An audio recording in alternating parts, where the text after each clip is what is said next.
ক্যাম্পে এইসব চিকিৎসা হয় না। ক্যান্সার হ্যাঁ, ক্যাম্পে এইসব চিকিৎসা হয় না। একটু হয়ে গেলে পিজিতে চলে যাচ্ছে। প্রিয় দর্শক বন্ধুরা, এই মুহূর্তে আপার প্রাইমারি থেকে উঠে আসছে বেশ কিছু গুরুত্বপূর্ণ খবর। এই ভিডিওর মধ্যে তার যাবতীয় বিস্তারিত বিবরণ থাকছে, তাই ভিডিওটিকে অবশ্যই শেষ পর্যন্ত দেখে নেবেন এবং চ্যানেলটিকে সাবস্ক্রাইব করে সঙ্গে থাকবেন। বন্ধুরা, ইতিমধ্যেই এই ভিডিও শুরুর পূর্বেই আপনারা যে অংশটি দেখতে পেলেন তা দেখে বুঝতে আর বাকি নেই যে আপার প্রাইমারিতে দুবার ইন্টারভিউ দেওয়া যোগ্য বঞ্চিত প্রার্থীর বর্তমান অবস্থা কীরকম। অসহায় আর্তনাদ করছেন, তাদের কিন্তু চাকরিটা চাই। 10 বছর হতে চলল, এখনও পর্যন্ত আপার প্রাইমারি শিক্ষক নিয়োগ প্রক্রিয়া সম্পন্ন হয়ে ওঠেনি। না হয়েছে মামলার কোনো ধরনের হেলদোল, না পজিটিভ কোনো মুভমেন্ট। এত সত্ত্বেও তারা কিন্তু প্রচণ্ড পরিমাণে আন্দোলনের তীব্রতা বা ঝাঁঝ বাড়িয়ে তুলেছিলেন, কারণ তাদের চাকরিটা দরকার। দুবার ইন্টারভিউ দিয়েও তারা কিন্তু বঞ্চিত। শেষমেশ আন্দোলন সফল হলেও চেয়ারম্যানের সাথে কিন্তু সাক্ষাৎ হলো না। এ বিষয়ে উঠে আসছে গুরুত্বপূর্ণ খবর।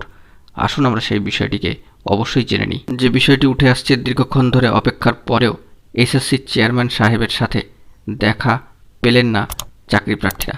ফিরে যেতে বাধ্য হলেন তারা।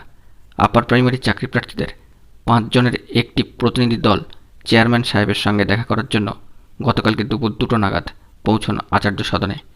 চাকরি প্রার্থীদের দাবি, ইমেল মারফত আগেই দেখা করার সময় চেয়ে নিয়েছিলেন তারা। নির্দিষ্ট দিনক্ষণ না নিয়েই দেখা করতে চলে আসায় চেয়ারম্যান সাহেব চাকরি প্রার্থীদের সঙ্গে দেখা করেননি বলেই সূত্রের খবর।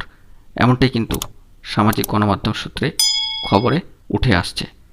চাকরি প্রার্থীদের প্রতিনিধিরা গত বৃহস্পতিবার অর্থাৎ গতকালকেই দুপুরে আচার্য ভবনে পৌঁছলেও ভিতরে ঢোকার অনুমতি কিন্তু দেওয়া হয়নি।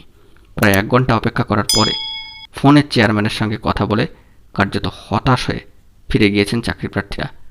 যোগ্যতার ভিত্তিতে নিয়োগ প্রক্রিয়া দ্রুততার সঙ্গে শেষ না করলে আন্দোলন আরও বৃহৎ থেকে বৃহত্তর হবে বলে হুঁশিয়ারি দিয়েছেন চাকরি প্রার্থীরা, যারা দুবার ইন্টারভিউ দিয়েও যোগ্য হয়ে এখনও পর্যন্ত বঞ্চিত এবং যাদের অবস্থান আন্দোলন কর্মসূচি বর্তমানে 250 দিনের কাছাকাছি হতে চলল। গতকালকে অর্থাৎ বৃহস্পতিবার হকের চাকরির দাবিতে আপার প্রাইমারি চাকরি প্রার্থী মঞ্চ সকাল থেকে কিন্তু বিক্ষোভের আঁচে তপ্ত করেছিলেন রাজপথ। 7 সকালেই এসএসসি অফিসের সামনে জমায়েত করেন আপার প্রাইমারি চাকরি প্রার্থীরা।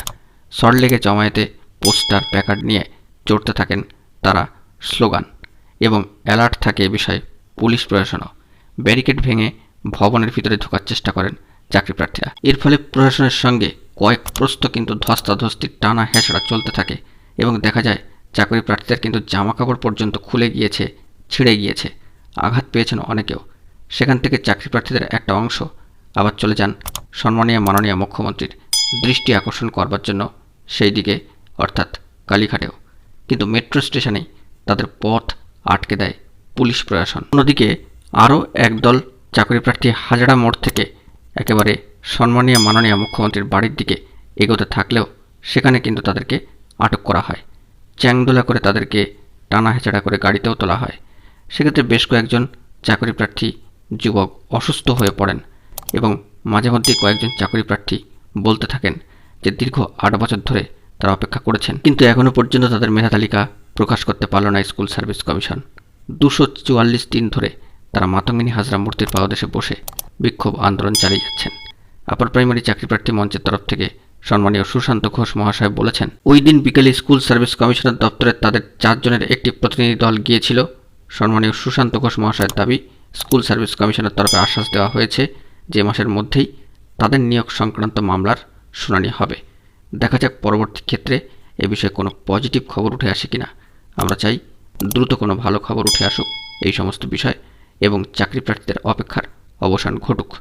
বন্ধুরা, এখন এটুকুই। সকলে ভালো থাকবেন, চ্যানেলটিকে সাবস্ক্রাইব করে সঙ্গে থাকবেন। ধন্যবাদ।